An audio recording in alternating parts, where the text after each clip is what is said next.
টাঙ্গাইলের কালিহাতী উপজেলার এলাঙ্গা পৌরসভার বাজারে সিফাত ২০ নামের এক রং মিস্ত্রির মৃত্যু হয়েছে।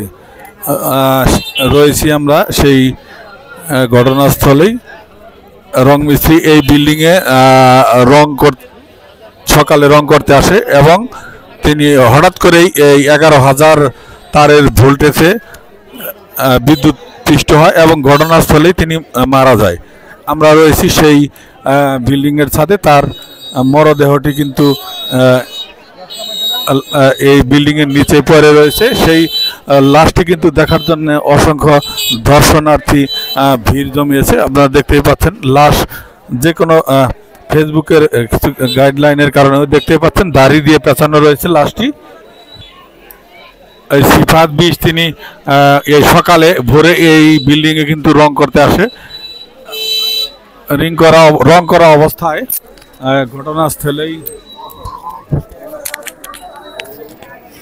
তিনি মারা যায়। আমরা যতটুকু জানতে পেরেছি যে তিনি সকালে প্রতিদিনের ন্যায় এই বিল্ডিংয়ে কাজ করে এবং কাজ করতে এসে হঠাৎ করেই তিনি এখানে কিন্তু অনেক দর্শনার্থী সেই মৃত্যুর সংবাদ শুনে কিন্তু দেখতে এসেছে।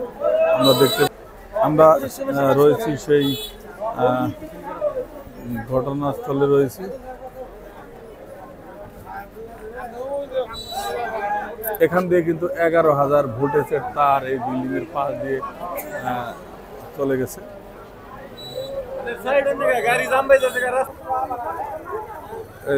তার এই ঘটনাস্থলে ইতিমধ্যে পুলিশ এসে পৌঁছেছে।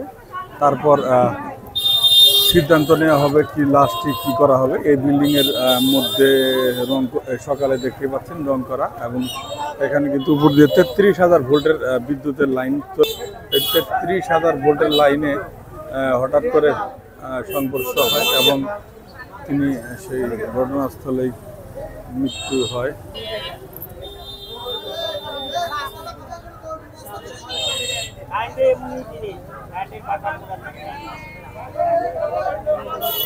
সেই লাশটি কিন্তু দেখার জন্য দেখতে পাচ্ছেন ভিড় জমিয়েছে।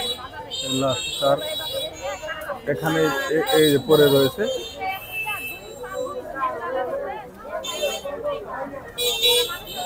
দেহটা কিন্তু পুরো সারকার হয়ে গেছে আমরা যতটুকু জানতে পেরেছি।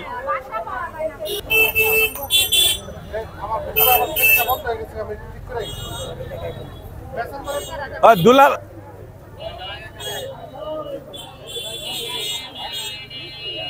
এই দুতলার এখানে কিন্তু তার বিদ্যুৎ হয় এবং সাথে সাথেই মারা যায়।